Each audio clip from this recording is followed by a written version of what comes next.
Election commission of India की press वार्ता में मैं सभी पत्रकार बंधुओं का हार्दिक स्वागत करता हूं और आपका धन्यवाद करता हूं कि इतने नंबर्स में आप हमारे बीच में आए। Thank you so much.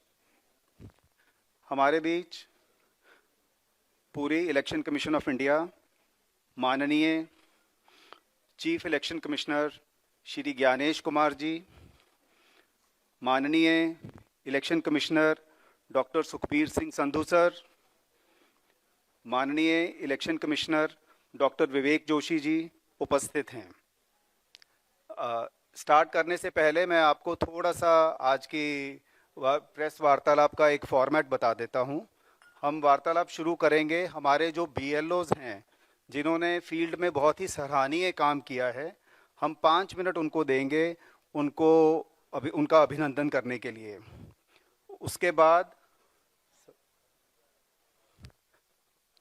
माननीय चीफ इलेक्शन कमिश्नर साहब का वक्तव्य होगा और प्रेजेंटेशन रहेगी और उसके बाद क्वेश्चन एंड आंसर सेशन होगा। आप सबसे निवेदन है कि अपने mobile phones kindly silent mode पे कर दीजिए और क्वेश्चन जब आप पूछेंगे तो काइंडली अपने आप को इंट्रोड्यूस कीजिए, अपनी ऑर्गेनाइजेशन का नाम बताइएगा, उसके बाद आप क्वेश्चन पूछिए। क्वेश्चंस हम 5-5 के ग्रुप में लेंगे। पहले 5 लोग अपना क्वेश्चन पूछ लेंगे, उसके बाद CEC साहब उनका उत्तर देंगे। इस तरह के हम 5-5 ग्रुप्स में क्वेश्चंस लेंगे। तो मैं निवेदन करता हूं कि जो हमारे BLOs सारी बिहार के डिस्ट्रिक्ट्स के हमारे बीच में हैं वो आए।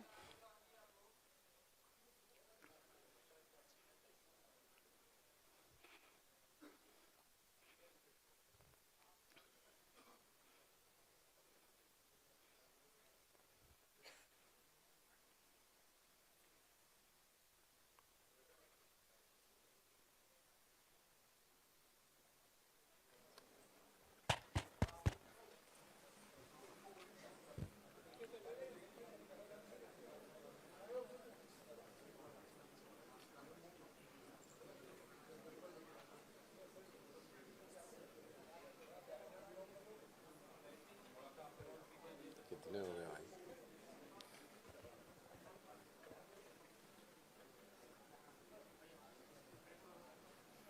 मैं CEC साहब से निवेदन करूंगा कि हमारे BLOs के लिए 2 शब्द कहें।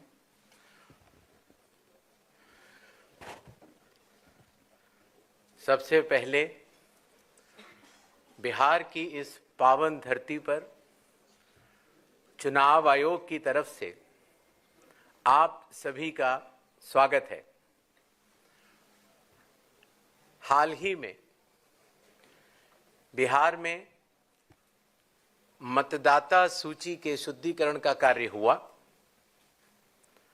और जो हमारे समक्ष बूथ लेवल ऑफिसर्स मौजूद हैं, इन्होंने न केवल अपने बूथ में मतदाता सूची के शुद्धिकरण का कार्य किया, बल्कि इन लोगों के साथ साथ बिहार के 90,217 बूथ लेवल ऑफिसर्स ने एक ऐसा कार्य किया जो कि पूरे देश में अनुकरणीय है। मैं निवेदन करूंगा कि करतल ध्वनि के साथ हमारे इन योद्धाओं को प्रोत्साहन दिया जाए। आप लोगों का बहुत बहुत धन्यवाद, क्योंकि आप लोग न केवल अपने बूथ में मतदाताओं के साथ काम करते हुए आपने न केवल मतदाता सूची को शुद्ध किया है, बल्कि पूरे देश में जो बाकी बूथ लेवल ऑफिसर्स जब इस कार्य को करेंगे तो उनको आपसे बहुत बहुत प्रेरणा मिलेगी। जैसे कि विश्व को बिहार की वैशाली ने ही गणतंत्र का रास्ता दिखाया था, वैसे ही आप सभी लोग मिलकर अब देश को मतदाता सूची को शुद्ध करने के कार्य के लिए प्रेरणा का स्रोत बनेंगे। बहुत बहुत धन्यवाद। BLO से निवेदन है कि थोड़ा आगे आ जाएं फटाफट, और ताकि एक ग्रुप फोटोग्राफ हो जाए, फिर आप लोग जा सकते हैं। मैं रिक्वेस्ट करूंगा कमीशन से कि काइंडली खड़े हो जाते हैं।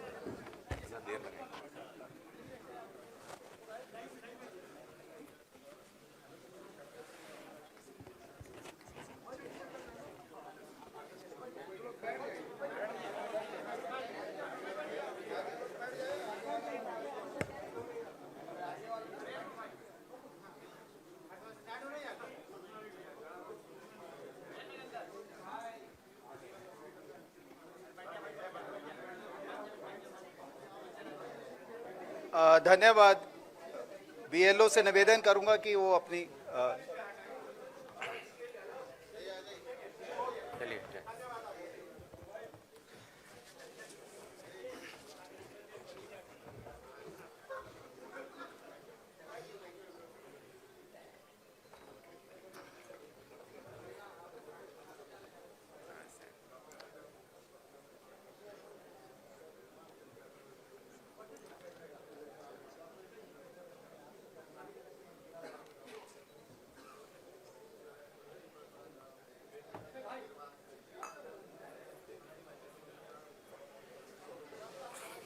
मैं माननीय chief election commissioner sir Shri Gyanesh Kumar ji से निवेदन करता हूं कि वो अपना वक्तव्य दें।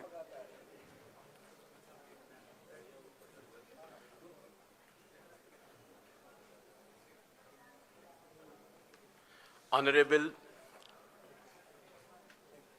भारत के निर्वाचन आयुक्त डॉक्टर सुखबीर सिंह संधू जी, ऑनरेबल डॉक्टर विवेक जोशी, भारत के निर्वाचन आयुक्त, निर्वाचन आयोग के वरिष्ठ अधिकारियों की टीम, बिहार के chief electoral officer Shri Vinod Gunjiyal जी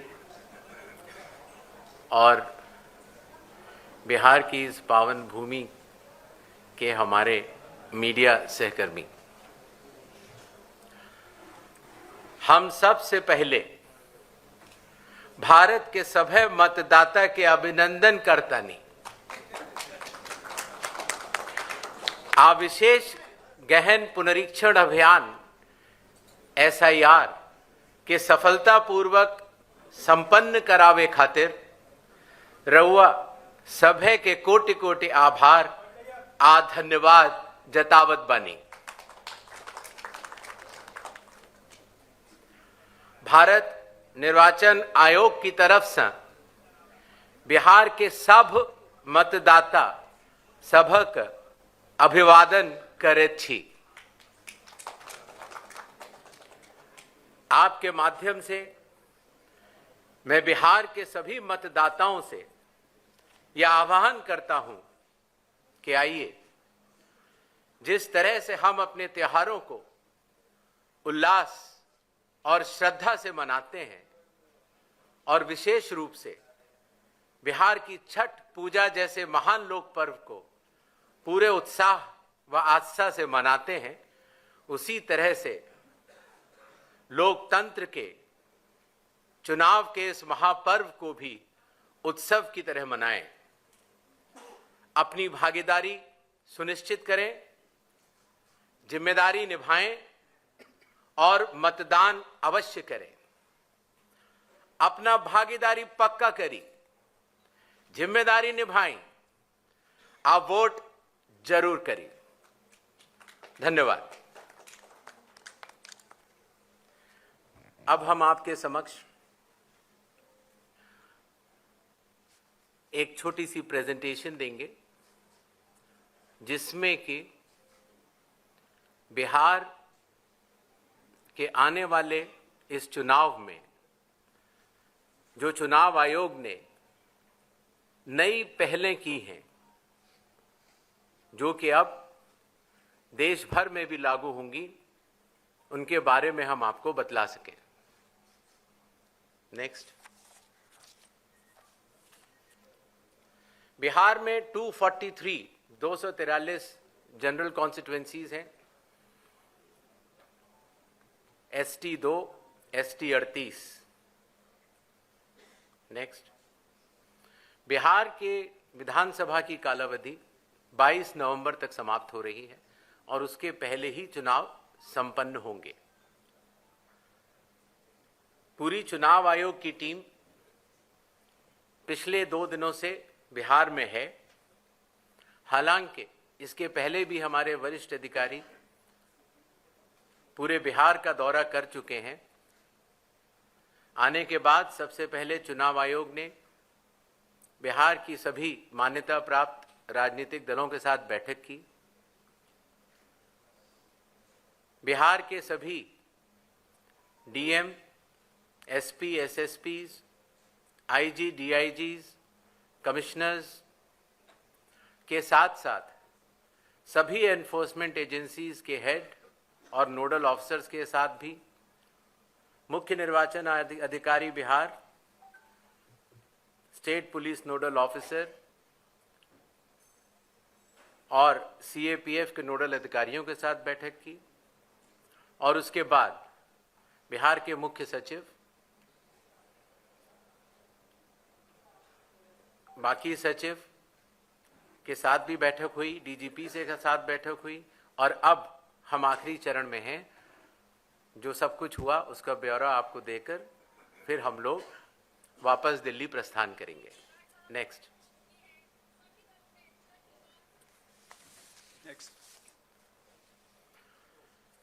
बिहार से शुरू होने वाली कुछ पहलों में सबसे पहले परिशीलन, ट्रेनिंग। बूथ लेवल एजेंट्स की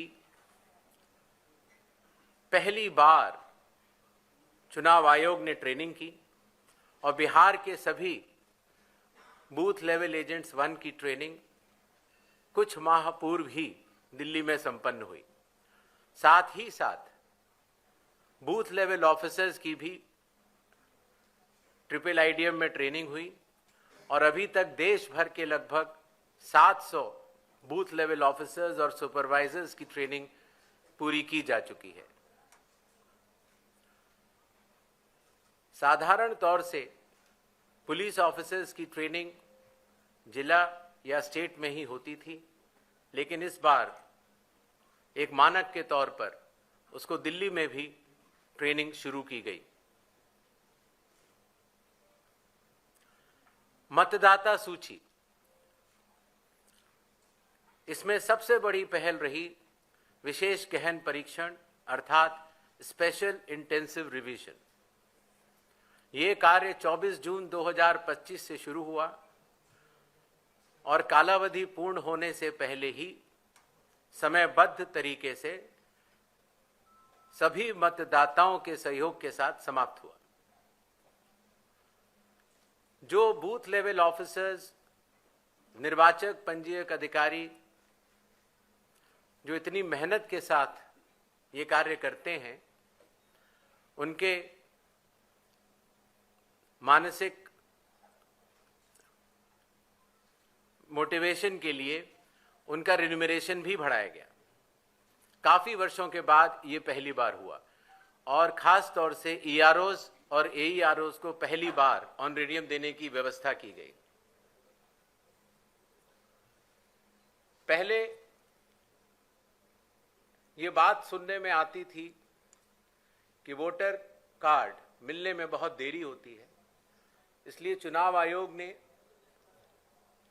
वोटर कार्ड के वितरण की हर चरण की एनालिसिस करते हुए अब उसको 15 दिन के अंदर हमारे मतदाता को मिल जाए ऐसी व्यवस्था की। बूथ लेवल ऑफिसर्स को जब वो मतदाता के पास जाएं तो मतदाता उनको सुगमता से पहचान पाएं, इसलिए बूथ लेवल ऑफिसर्स के लिए भी फोटो आईडी कार्ड्स शुरू किए गए।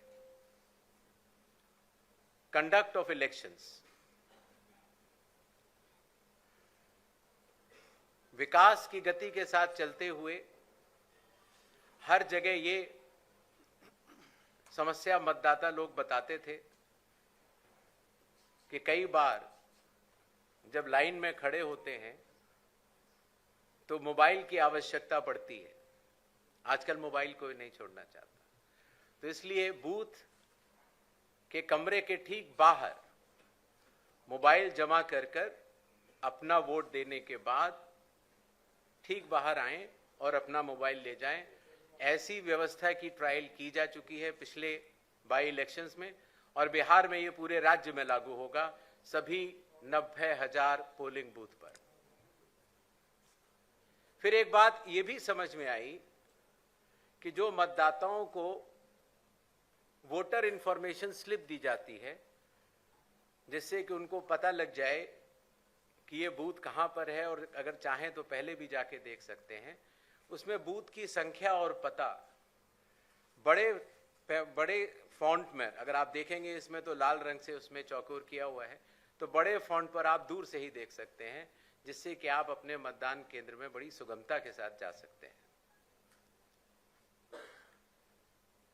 इलेक्शन कमीशन ने टेक्नोलॉजी का सहारा कई वर्षों से लिया हुआ है। धीरे धीरे करते करते लगभग 40 एप्लीकेशंस बन चुकी थी, जिसको कि हर मतदाता को या स्टेक होल्डर को बार बार अलग अलग लोड करना पड़ता था। इसलिए सबको मिलाकर एक कंप्यूटर प्लेटफॉर्म तैयार किया गया, जिसका नाम है one stop digital platform ECI net. इसका प्रोग्रेसिव इंप्लीमेंटेशन अभी जारी है और बिहार में इसको लागू भी किया जाएगा, और इसके बाद भी अगर कोई काम बचेगा तो उसको पूर्ण करेंगे।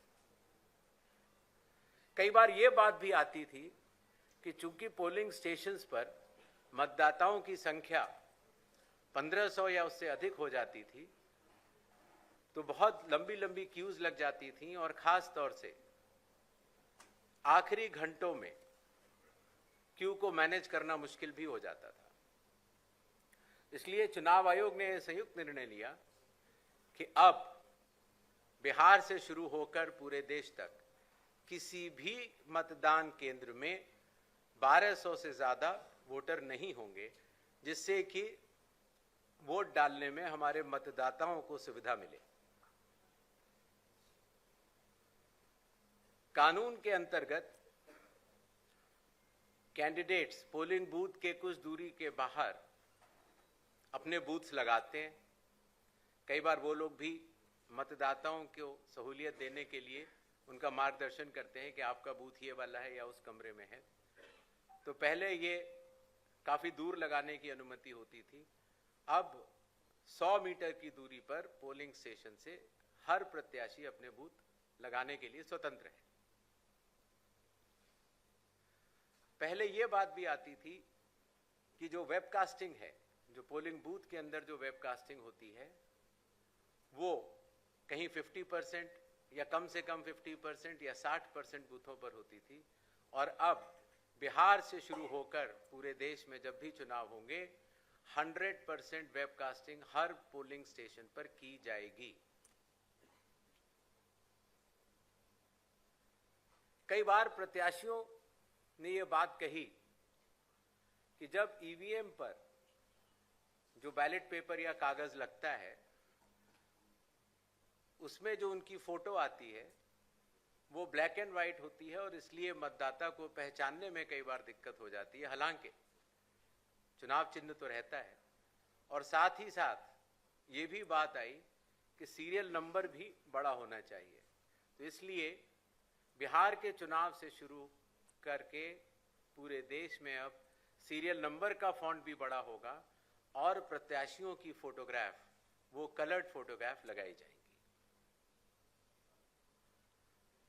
मतगणना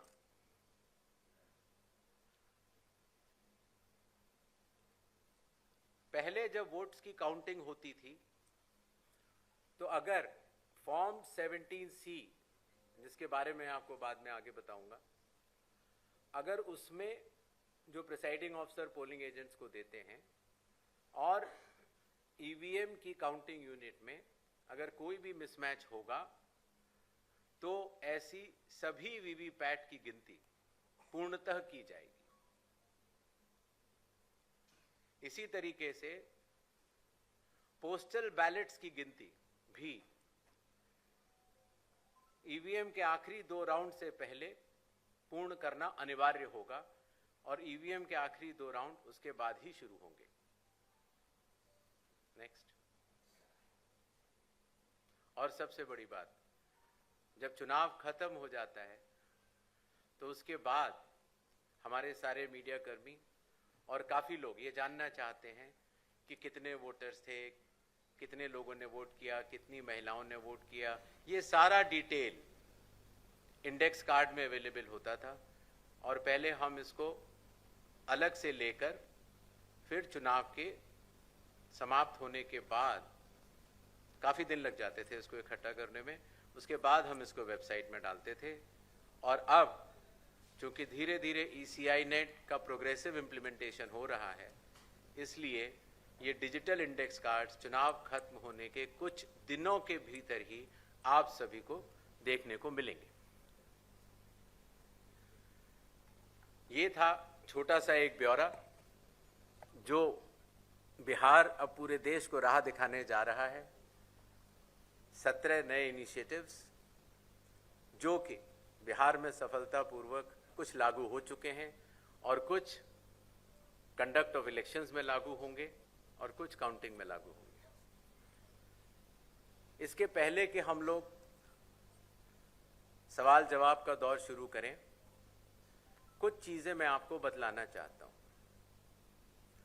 भारत में चुनाव संविधान, लोक प्रतिनिधित्व कानून और रूल्स के अंतर्गत होते हैं।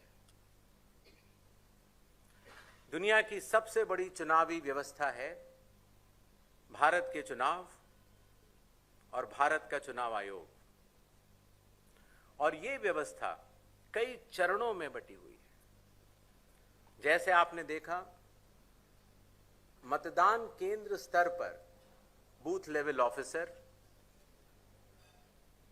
उनके ऊपर इलेक्टोरल रजिस्ट्रेशन ऑफिसर अर्थात ERO अर्थात निर्वाचक पंजीकरण अधिकारी, जो कि SDM स्तर के होते हैं। जो मतदाता सूची होती है उसको बनाने की जिम्मेदारी EROs की होती है। बिहार के 243 हर विधानसभा में एक ERO होता है और उन्होंने मिलकर BLOs के साथ मिलकर 243 EROs, 90,217 BLOs ने मिलकर काफी वर्षों के बाद, लगभग 22 वर्षों के बाद मतदाता सूची के शुद्धिकरण का कार्य किया। अगर ERO के निर्णय में किसी का मत, किसी का नाम अगर वोटर लिस्ट में ना आ पाए या किसी गलत आदमी का नाम आ जाए, तो इसके ऊपर DM के पास अपील होती है, और अगर DM के डिसीजन में अगर कोई भी त्रुटि किसी भी मतदाता को लगती है तो उसकी अपील चीफ इलेक्टोरल ऑफिसर के पास होती है। तो इस तरह से विकेंद्रीकृत वैधानिक अधिकारियों के तहत मतदाता सूची बनाई जाती है। इसी तरीके से जब चुनाव होते हैं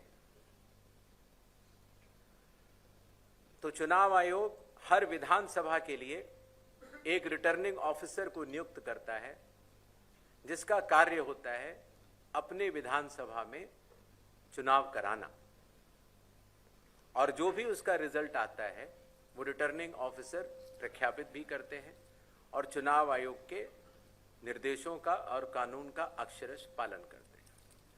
ये बात मैंने आपको इसलिए बताई कि भारत के चुनाव दो भागों में बटे हुए हैं, एक मतदाता सूची को बनाना और दूसरा चुनाव कराना, और दोनों में विकेंद्रीकृत वैधानिक अधिकार दिए गए EROs और रिटर्निंग ऑफिसर होते हैं, और वो चुनाव आयोग द्वारा दिए गए निर्देशों का पालन करते हैं, और अगर उनके पालन में कहीं भी त्रुटि हो तो चुनाव आयोग उनको सुपरवाइज, डायरेक्ट और कंट्रोल भी करता है। इन छोटे शब्दों के साथ मेरे ख्याल से मैंने आपको चुनाव के बारे में कुछ जरूर बताया, और I think we can open the धन्यवाद सर। अभी हम अपना क्वेश्चन एंड आंसर सेशन शुरू करेंगे।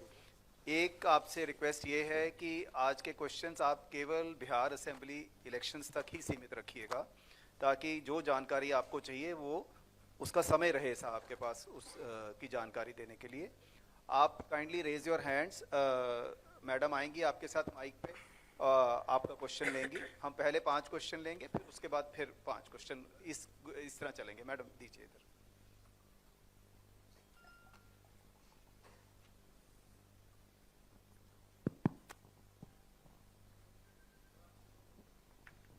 सर, मेरा नाम ब्रजेश मिश्रा है और मैं आईएनएस न्यूज़ एजेंसी से हूँ। सवाल ये है कि जिस तरीके से बिहार में शुद्धिकरण का काम किया गया और बहुत सारे आरोप लगे, तो और राहुल गांधी ने, नेता विपक्ष हैं, उन्होंने वोट चोरी तक का आरोप लगाया और फिलहाल वो कोलंबिया घूम रहे हैं। ऐसे में आप कितना सीरियस उनके आरोपों को लेते हैं और उनके एटम बम, नाइट्रोजन बम और हाइड्रोजन बम से आयोग कितना घायल महसूस कर रहा है? नेक्स्ट क्वेश्चन इधर दीजिए मैडम। सर, आपने SIR कराया, लेकिन कई सारे, मेरा नाम मनीष है, मैं डिकोडर से हूँ। आपने SIR बिहार में कराया, इतना बड़ा जाइगेंटिक टास्क था। कई सारे इलेक्शन एक्सपर्ट्स, एनालिस्ट, जिसमें आपके फॉर्मर CEC हैं, उन्होंने कहा कि ये जो पूरा एक्सरसाइज है, इतने बड़ा एक्सरसाइज इलेक्शन बाउंड स्टेट में 4 महीने पहले कराना, ये इलेक्शन कमीशन का इनकम्पिटेंस है, उन्होंने ऑन रिकॉर्ड कहा। दूसरे कई लोगों ने कहा कि ये 50 सालों में चुनाव आयोग के द्वारा सबसे वर्स्ट डिसीजन था। कुछ लोगों ने ये भी कहा कि ये इनकम्पिटेंस प्लस मोटिवेटेड डिसीजन इसलिए रहा कि इसमें कुछ सेक्शंस ऑफ द सोसाइटी को जानबूझकर एक्सक्लूड करने की कोशिश की गई। So what is your response to, how do you respond to these charges of incompetence plus motivated decision? दूसरा मेरा एक ये है कि आपने please let's restrict to 1 question, we'll come back to you, no problem. इधर दीजिए, ये साहब बैठे। सर, मेरा नाम शशि भूषण है, मैं प्रभात खबर अखबार से हूँ। सर, मेरा सवाल है कि बिहार के जो प्रतिपक्ष के नेता हैं, उनका आरोप है कि एक ही घर में कई कई मतदाताओं के नाम शामिल किए गए हैं। तो ये जो हाउस लिस्टिंग का काम है, क्या इसमें सुधार होगा या वैसे ही रहेगा? दूसरा सर ये है कि फॉर्म 70C, इसको लेकर क्या है कि क्या जो पहले वोटर एजेंट जो पॉलिटिकल पार्टी के चले जाते हैं, तो उनकी क्या बाध्यता रहेगी कि वो लेकर और हस्ताक्षर करके ही वहाँ से जाए? Next question. और इसी से एक जुड़ा हुआ है सर, एक और जुड़ा हुआ है जी, आप काइंडली ऐसे सर, मॉक पोल को लेके क्या जितने पॉलिटिकल पार्टी भाग लिए हैं और जो नहीं लिए हैं, क्या उनका ब्यौरा आप जारी करेंगे? Sir, good morning, I Kaushalendra Mishra from Hindustan newspaper. Sir, मेरा सवाल एक है कि बिहार चुनाव हो या देश के कहीं भी चुनाव होते हैं, एक पैरामीटर फिक्स है कि प्रत्येक उम्मीदवार सर्टेन अमाउंट ही खर्च कर पाएगा, लेकिन हकीकत में वैसा होता नहीं है। तो इसको मॉनिटर करने के लिए कोई सख्त कदम CEC उठाएंगे? और दूसरा सर एक सवाल है, सर सवाल ये था कि एक पैरामीटर फिक्स है कि 40 लाख विधानसभा में खर्च कर पाएंगे उम्मीदवार, तो उससे अमूमन एक्सीड ही करता है, ये नॉन फिगर ये बातें हैं। तो इसको मॉनिटर कैसे सुनिश्चित कराएंगे आपकी लिमिट में वो खर्च हो? दूसरा सर एक इसी से जुड़ी हुई सवाल है कि हमारे कई उम्मीदवार हैं, कई पॉलिटिकल पार्टियां मान्यता प्राप्त आपके यहाँ से हैं, जिनके उम्मीदवार बहुत पुअर बैकग्राउंड से आते हैं, उन पे छोटे मोटे अपराध के मामले भी होते हैं। तो क्या वैसे उम्मीदवारों के लिए जो 3 अखबारों में या ये पब्लिश करने की बाध्यता है, उसमें भी कोई आप रिलैक्सेशन देने जा रहे हैं? Thank you. हाँ जी, बताइए। सर मैं रजनीश जी, बिहार झारखंड से। और सर एक सवाल है कि जो बिहार सरकार अभी जो गणना कराई थी यहाँ पे, उसमें सेक्स रेशियो जो है 914 था प्रति 1000 पुरुष पे महिलाओं की जो संख्या, और अभी आपकी ओर से जो SIR हुआ है तो उसमें ये संख्या घट गई है। तो क्या महिलाओं के नाम कटे हैं ज्यादा या फिर जुड़ नहीं पाए हैं प्रॉपर? इसमें जो अंतर है, इसमें क्या वजह है?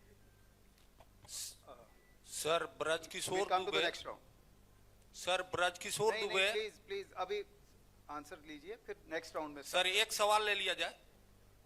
आते हैं हम, नेक्स्ट राउंड में आते हैं आपके पास, नो प्रॉब्लम। सबसे पहले 17C के बारे में बतलाना चाहूंगा, मॉक पोल और 17C।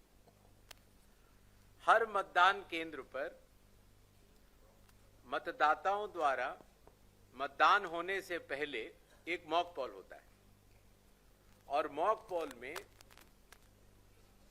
प्रत्याशियों द्वारा नामित पोलिंग एजेंट्स के समक्ष ईवीएम और वीवीपैट, ईवीएम में पोलिंग की जाती है और वीवीपैट से उसका मिलान किया जाता है। मॉक पोल करना आवश्यक होता है जिससे कि पारदर्शिता का अनुभव हमारे प्रत्याशियों के पोलिंग एजेंट्स भी कर सकें। इसीलिए आपके माध्यम से ये मैं जरूर कहना चाहूंगा कि बिहार के आगामी चुनावों में जो प्रत्याशी खड़े हों वो अपने बूथों पर अपने पोलिंग एजेंट्स जरूर नामित करें। इसी तरीके से जब मतदान पूर्ण हो जाता है तो कानून के अंतर्गत उस समय जो पोलिंग एजेंट्स उपस्थित होते हैं, प्रिसाइडिंग ऑफिसर ईवीएम में देखते हैं कि टोटल कितने वोट पड़े और वो फॉर्म 17C में भरने के बाद उन पोलिंग एजेंट्स को देते हैं जो कि वहां उपस्थित होते हैं। तो आपके माध्यम से आगामी प्रत्याशियों को भी मैं ये कहना चाहूंगा कि अपने पोलिंग एजेंट्स को मतदान शुरू होने से पहले पहुंचे, मॉक पोल अपने आंखों के सामने देखें और उसी तरीके से मतदान पूर्ण होने पर प्रिसाइडिंग ऑफिसर से अपना फॉर्म 17C लेकर आएं।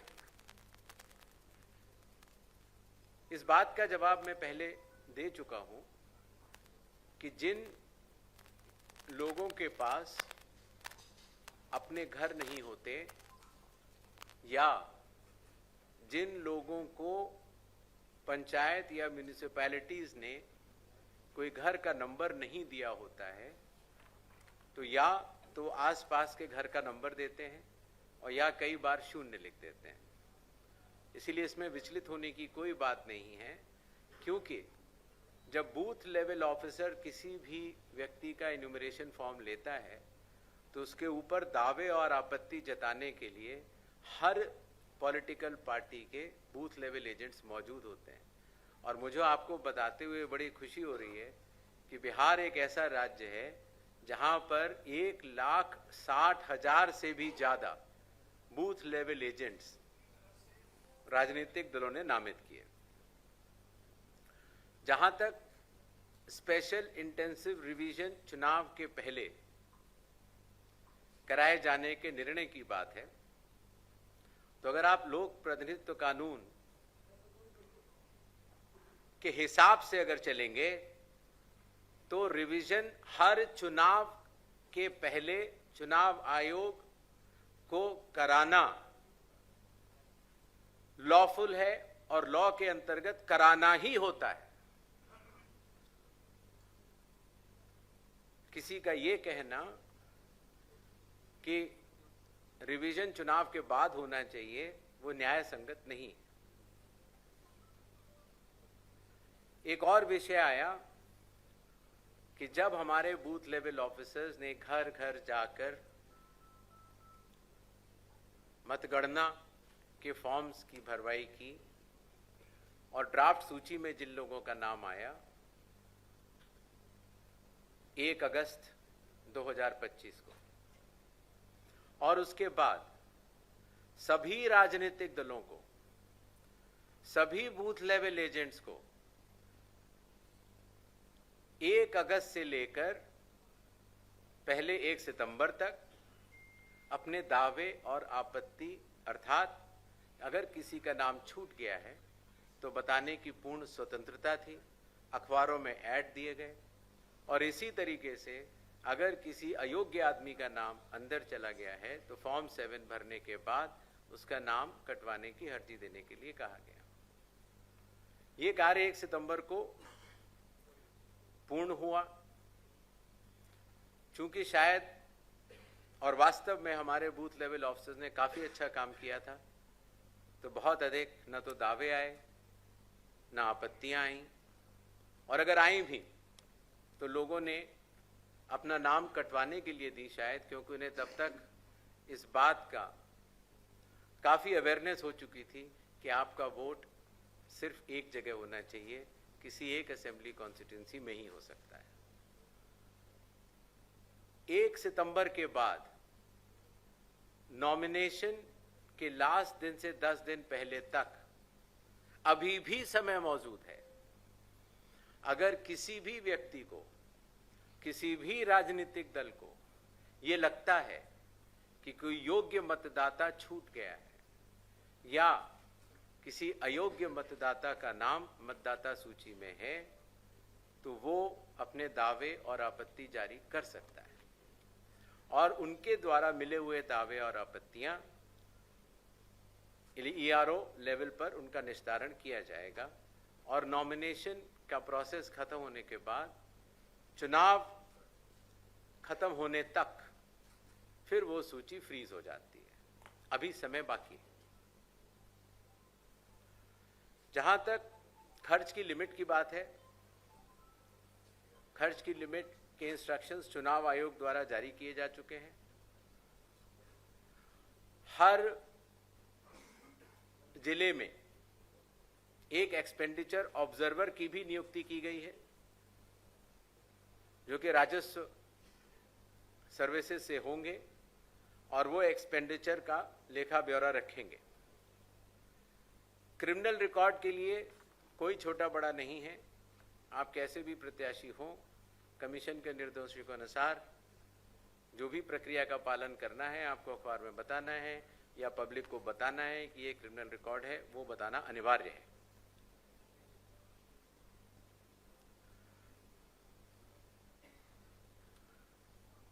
SIR की प्रक्रिया पर हालांकि सोशल मीडिया पर कुछ बातें कही जरूर गई, लेकिन एक ये बात भी सत्य है कि बिहार के लगभग 7 करोड़ 42 लाख मतदाताओं ने इसका स्वागत भी किया है और बढ़ चढ़कर हिस्सा लिया है। इसीलिए आपके माध्यम से बिहार के सभी मतदाताओं का मैं बहुत बहुत धन्यवाद भी करना चाहता हूं। नेक्स्ट इधर दीजिए, वो पीछे दीजिए। हाँ, नमस्ते, मेरा नाम पुष्यमित्र है, मैं इंडिया टुडे से हूँ। मैं ये जानने में मतलब मेरी रुचि रही जब फाइनल ड्राफ्ट रोल आ गया कि क्या बिहार में SIR के बाद कुछ विदेशी नागरिक ऐसे मिले जिन्होंने अपना वोटर आईडी बना रखा था, लेकिन मुझे ये जानकारी किसी भी प्रेस रिलीज में नहीं मिली, पूछने पर भी नहीं मिली। क्या कुछ विदेशी नागरिक मिले हैं? क्योंकि ये बड़ा मुद्दा बिहार के चुनाव में बनता नजर आ रहा है। खासतौर पर बड़े नेता आके यहाँ कहते हैं कि घुसपैठियों को हटाने के लिए SIR किया गया है। तो 2 सवाल हैं, क्या घुसपैठियों को हटाने के लिए SIR हुआ था और क्या घुसपैठिए मिले? Thank you. इधर दीजिए। ब्रजकिशोर दुबे, दैनिक भास्कर से।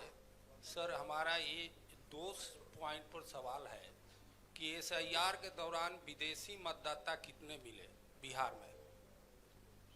दूसरा सवाल है सर कि इसमें कि कब तक और कितने लोगों को वोटर कार्ड जारी किया जाएगा। Next question please. मैडम वो पीछे दीजिए।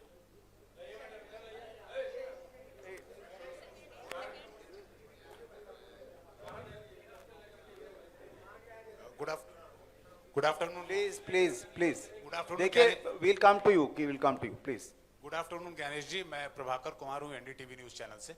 मेरे 2 सवाल हैं छोटे से। पहला तो एक पॉलिटिकल गुट ने आपसे एक फेज में चुनाव की बात की है, उसके अपने रीजन दिए उन्होंने, और दूसरों ने 2 फेज में बात की है। उस पर इलेक्शन कमीशन क्या सोचता है? दूसरा, एक पर्टिकुलर नेशनल पॉलिटिकल पार्टी ने आपसे निवेदन किया है कि महिलाओं को बुर्का में चुनाव बूथ पे ना जाने दिया जाए, अगर वो जाएं तो उन्हें उनका बुर्का हटा के चेक करना चाहिए। ऐसी आपके पास रिक्वेस्ट आई थी कल आपकी मीटिंग में। तो क्योंकि ये मामला सेंसिटिव है, इस पर हम चुनाव आयोग क्या सोचता है वो जानना चाहेंगे। Will come to it. ये इधर दीजिए। Anirban from Hindustan Times. Sir, 2 सवाल है। अभी सुप्रीम कोर्ट का एक निर्णय आया है, उसमें आधार कार्ड को लागू करने के लिए कहा गया है among the 11 documents, apart from the 11 documents.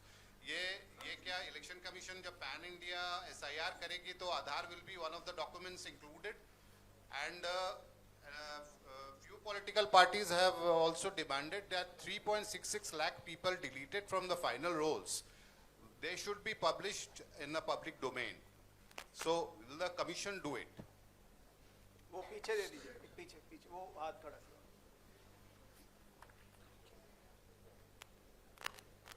मैं प्रशांत झा हूँ जी न्यूज से।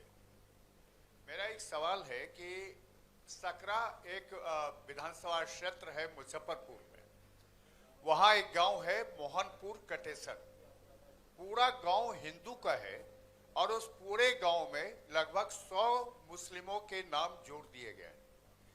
जब ड्राफ्ट सूची आपकी आई थी उस समय वहां के लोगों ने ये सवाल खड़े किए थे, लेकिन उसके बाद जब फाइनल रोल आया है, फाइनल आपकी मतदाता सूची आई है, उसमें भी इसको सुधारा नहीं गया है और गांव के लोग परेशान हैं कि क्या उनके घर मुस्लिम ले जाएंगे। Sir, we'll come to back. Next round, please, sir. जैसा कि हमने आपको नई पहलों में बताया था, वोटर कार्ड, जिन लोगों के वोटर कार्ड में नाम होता है, उम्र होती है, पता होता है, तो जिन लोगों के वोटर कार्ड की एंट्रीज में परिवर्तन होगा, उन वोटर कार्ड्स को सूची फाइनल होने के 15 दिन के भीतर भिजवा दिया जाएगा। जहां तक 1, 2 या 3 फेज चुनावों की बात है, हम लोगों ने राजनीतिक दलों की बातें सुनी, सबके प्रॉस एंड कॉन्स हैं और चुनाव आयोग इस विषय पर जल्दी ही निर्णय लेगा। जहां तक वोटर आइडेंटिफिकेशन का बात है, उसके ऊपर चुनाव आयोग के पूर्व में ही निर्गत आदेश हैं कि वोटर का आइडेंटिफिकेशन चाहे कोई भी हो, उसका किस तरीके से करना है, उन्हीं आदेशों के तहत वोटर आइडेंटिफिकेशन किया जाएगा। आधार, मेरे ख्याल से आप सब लोगों ने इन्यूमरेशन फॉर्म भरा होगा, भरा था कि नहीं? तो इन्यूमरेशन फॉर्म में ही चुनाव आयोग ने आधार कार्ड मांगा था। आधार एक्ट के तहत भी और लोक प्रतिनिधित्व कानून 1950 की धारा 26 के तहत भी आधार नंबर देना अनिवार्य नहीं होता, वो ऑप्शनल होता है। आधार का जो होल्डर होता है उसके ऊपर निर्भर करता है। आधार कार्ड आधार एक्ट के तहत भी न तो जहां आप रहते हैं उसका प्रमाण होता है और न नागरिकता का प्रमाण होता है। ये सेक्शन 9 आधार एक्ट का इस विषय में स्पष्ट है। अगर आपने किसी ने भी 2023 के बाद अगर अपना आधार बनवाया हो या 2023 के बाद अगर आपने डाउनलोड किया हो, तो आधार कार्ड स्वयं माननीय सुप्रीम कोर्ट के कई आदेशों के अंतर्गत यह भी कहता है कि आधार कार्ड जन्म तिथि का प्रमाण नहीं है। अर्थात सुप्रीम कोर्ट के आदेश के अनुसार और आधार एक्ट के तहत आधार न तो जन्म तिथि का प्रमाण माना जा सकता है, न आपके रहने की जगह का प्रमाण माना जा सकता है और न नागरिकता का प्रमाण माना जा सकता है। माननीय सुप्रीम कोर्ट ने यह जरूर कहा और हम उस आदेशों का पालन भी कर रहे हैं कि आधार कार्ड लेना चाहिए। हम भी आधार कार्ड इन्यूमरेशन फॉर्म में भी ले रहे थे और अभी भी ले रहे हैं, और जो 11 डॉक्यूमेंट्स थे उसमें वो 12वां हो तो भी ठीक है। लेकिन यह बात सुप्रीम कोर्ट ने भी अपने आदेश में कही है कि आधार कार्ड नागरिकता का प्रमाण नहीं होगा। संविधान के अनुच्छेद 324 के तहत चुनाव आयोग भारत में मतदाता सूची तैयार करता है, विधानसभा चुनाव के लिए भी और लोकसभा चुनावों के लिए। और संविधान के अनुच्छेद 326 के अनुसार किसी भी मतदाता की पात्रता की पहली शर्त है कि वो भारत का नागरिक हो, उस बूथ के आसपास का निवासी हो और 18 वर्ष के ऊपर। तो 18 वर्ष के ऊपर की आयु का प्रमाण आधार नहीं होता। जिस इलाके में आप रहते हैं, जहां आपकी रिहाइश है, जो पता आपका आधार कार्ड में लिखा होता है, वो आधार एक्ट के अनुसार वो उसका प्रमाण नहीं होता।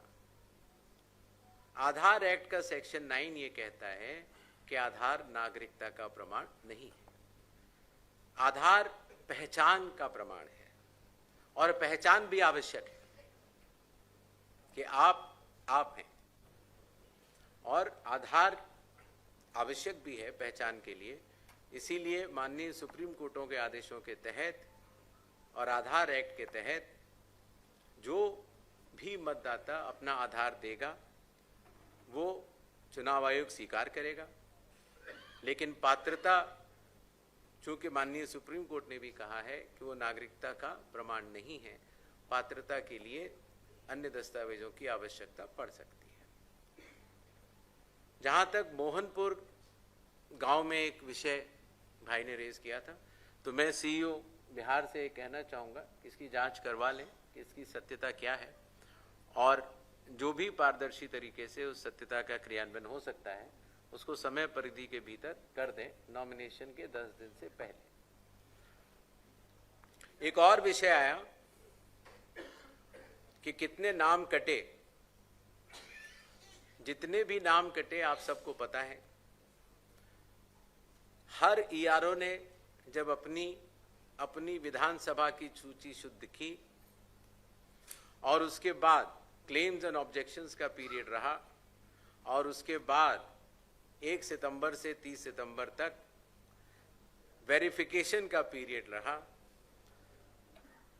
पूरे प्रदेश में लगभग पहले 65 लाख और अब 3.66 लाख नाम कटे हैं जो कि अयोग्य मतदाताओं के हैं। और ये अयोग्यता ईआरओ के अनुसार, चूंकि ऐसे मतदाता अपात्र थे, एलिजिबल नहीं थे, उनके काटे गए। और इनके ऊपर अपील जिला मजिस्ट्रेट के पास अभी भी उपलब्ध है। अगर किसी को भी शिकायत हो तो वो जिला मजिस्ट्रेट के पास अपील कर सकता है। जहां तक इनकी सूचियों की बात है, आप सब ने देखा होगा कि जिला कलेक्टर के स्तर पर हर राजनीतिक पार्टी के जिला अध्यक्षों को वह सूची सबके सामने खुले तौर पर उनके खुद के टेस्टिमोनियल्स हैं दे दी गई है, और आशा है कि वो लोग जांच करेंगे और अगर इसमें कोई भी त्रुटि हो तो वो कंसर्न्ड ईआरओ को बतलाकर उसमें शुद्धिकरण करवाएंगे। जहां तक संख्या की बात है, हर ईआरओ और हर जिलाधिकारी ने सारी संख्याएं जो कटी हैं वो हर पॉलिटिकल पार्टी को दे दी है, और वो पॉलिटिकल पार्टीज की जिम्मेदारी का विषय है कि जिस तरह से हमने ये निवेदन किया है कि आप हर पोलिंग स्टेशन पर अपने पोलिंग एजेंट नामित करें, काउंटिंग के लिए अपने काउंटिंग एजेंट नामित करें, उसी तरीके से जो मतदाता सूची है उसका वो परीक्षण कर लें और कोई भी अगर त्रुटि है तो उसको बताएं। जो मतदाता सूची में नाम कटे हैं वो सब मिला के, अर्थात मृतकों के भी हैं, जो भारत के नागरिक नहीं है उनके भी हैं, जो एक जैसा से कई ज़्यादा जगह अपने वोट बनवा चुके हैं, जिनका सिर्फ एक ही जगह होना चाहिए था, उनके नाम भी हैं, और जो स्थायी रूप से प्रवास कर चुके हैं उनका नाम भी है। जस्ट अ मिनट मैडम, नहीं ऐसे मत कीजिए प्लीज, ऐसे नहीं, ऐसे मैं आता हूँ आपके पास, आता हूँ, प्लीज बैठिए। प्रणाम सर। मैं हर ईआरओ के पास से वो डेटा मिलता है। मैंने आपको बताया था कि जिस तरीके से मतदाता सूची तैयार करने की जिम्मेदारी ईआरओ की होती है, तो ये सवाल हर विधानसभा क्षेत्र में हर ईआरओ और हर जिले का हर जिला कलेक्टर जानता है। Since the commission has to take a flight right away, I think. प्रणाम सर, मैं Raman Shukla Thank you so much. जागरण से।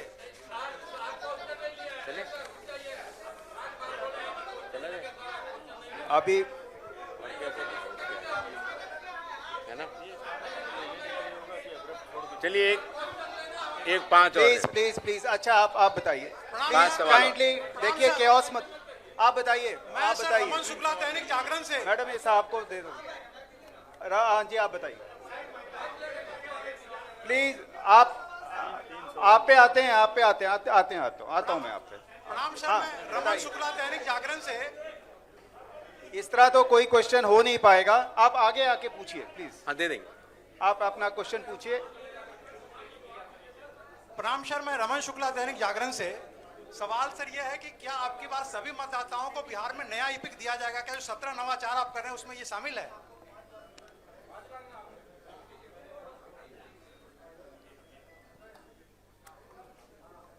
सर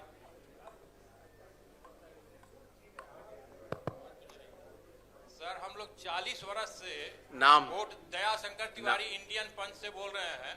40 वर्ष से हम वोट दे रहे हैं और देख रहे हैं कि इलेक्शन में सुधार। आज तक हम देख रहे हैं 40 वर्ष में कि धीरे धीरे आप लोग कह रहे हैं कि सुधार के और करप्शन बढ़ते जा रहा है। जितने अपराधी हैं वो जेल से छूट के आते हैं, 100 केस रहता है, 50 केस रहता है, नॉमिनेशन करते हैं, इलेक्शन लड़ते हैं, बाहुबली कहते हैं। अब वहां पर जो उनके क्षेत्र की जनता होगी उनके सामने किसी काम के लिए कैसे जाएगी? तो हमको तो नहीं लगता है कि 40 वर्ष में कोई सुधार हुआ है इलेक्शन में। तो आप लोगों को करना है सुधार। ठीक है जी, ठीक। Sir would you like to answer? I think या देखिए ऐसा है कि हमारी आपकी रूबरू तो आज हुई है और फिर भी चलती रहेगी, लेकिन समय परिधि फ्लाइट की वजह से भी है। तो जो आपके सवाल हैं उनका मैं जरूर जवाब देता हूं।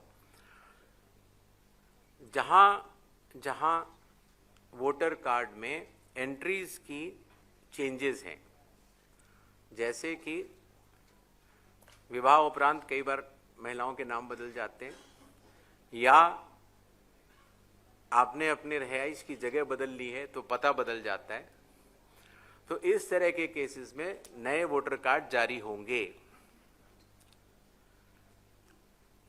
जहां तक जेल के अपराधियों की बात है,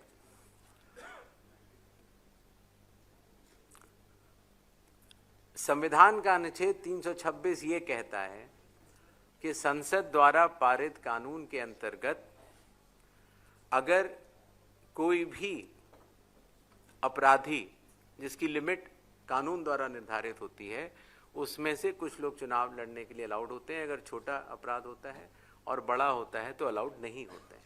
तो उस कानून के अनुपालन में ही चुनाव आयोग ये निर्धारित करता है कि कौन अब चुनाव लड़ सकता है और कौन नहीं। एक विषय पूछा गया कि महिलाओं की संख्या के बारे में, तो जो इन्यूमरेशन का प्रोसेस है उसमें इन्यूमरेशन फॉर्म सभी को दिए गए, चाहे वो हमारी सम्मानित महिलाएं हों, चाहे वो हमारे सम्मानित पुरुष हों। और आज भी अभी भी अगर किसी भी मतदाता, चाहे वो महिला हो या पुरुष हो, अगर उनका नाम या तो छूट गया है या अयोग्य किसी भी व्यक्ति का नाम आ गया है, तो नॉमिनेशन की तारीख से 10 दिन पहले अगर आप ERO को फॉर्म 7 या फॉर्म 6 भरेंगे तो उसमें सुधार किए जाने की अभी भी गुंजाइश है। तो अगर आप परमिट करें तो हम निकल जाते हैं। मैं आप सबका बहुत बहुत धन्यवाद करता हूं।